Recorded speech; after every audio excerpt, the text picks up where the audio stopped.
Do you remember that? It's the suspension pier at Seaview, which was swept away during the 1950s.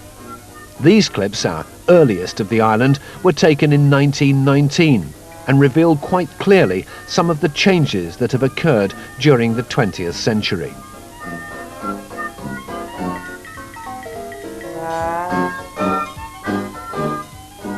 The pier at Sandown and bathing machines lined up on the beach.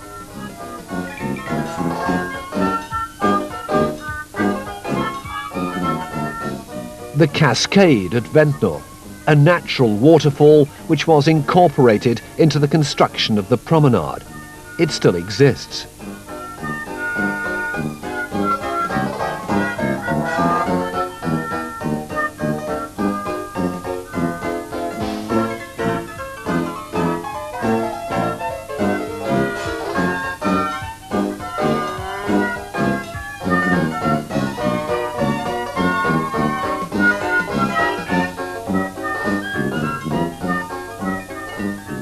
And there's the bull ring, which we saw earlier, before it was moved.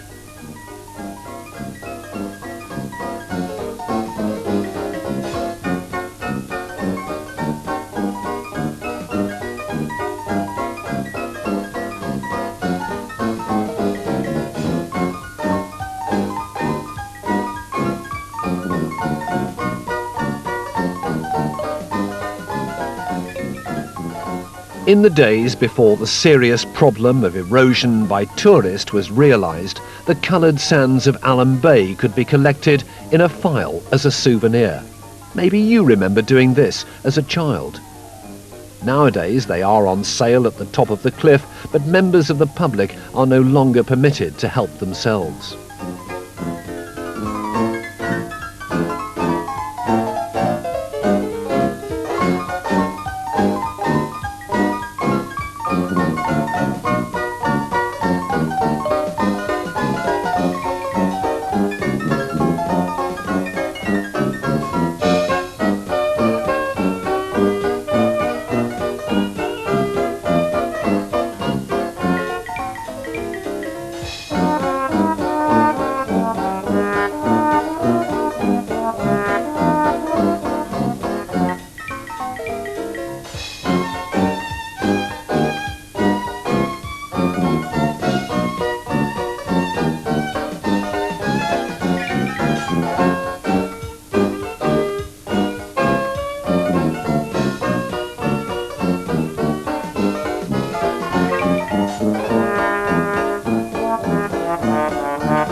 Meanwhile, other areas of the island, such as Winkle Street, look much as they do now, except for the fashions, of course.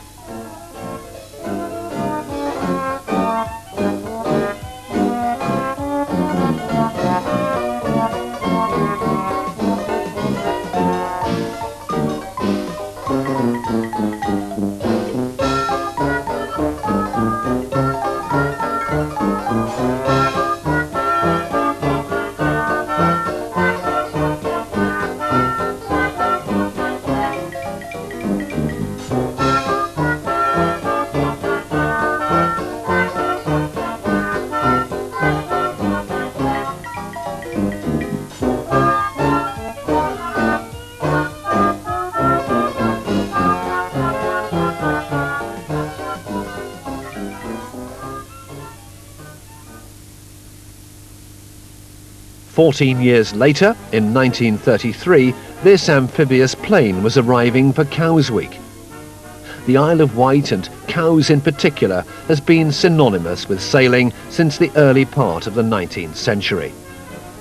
This was reinforced when the Royal Yacht Club, later known as the Royal Yacht Squadron, became established here.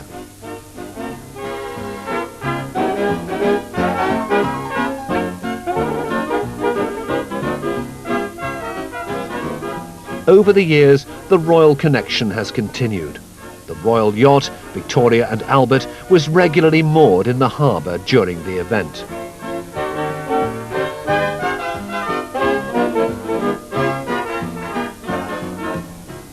By the 1880s, Cows Week had become one of the most important functions on the aristocratic calendar, and hundreds of society gentlemen and their ladies descended on the island each August.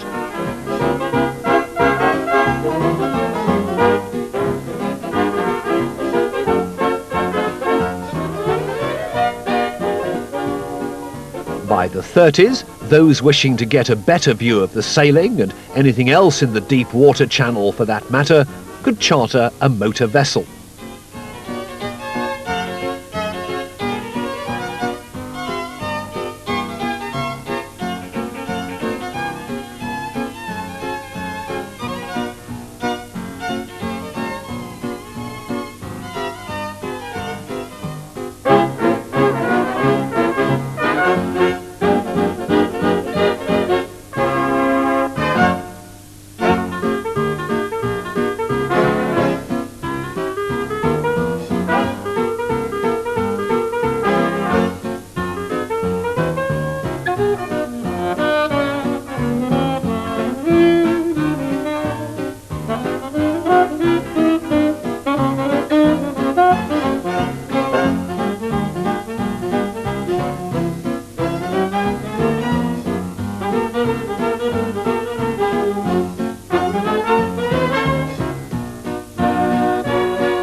Before moving to its present location, the site of West Cowes Castle in 1854, the Royal Yacht Squadron used to meet at the Gloucester Hotel, from which these ladies observed the race.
During the interwar period, although fewer than during its heyday prior to World War I, the Isle of Wight continued to attract a healthy number of visitors who were enchanted by the area's natural beauty.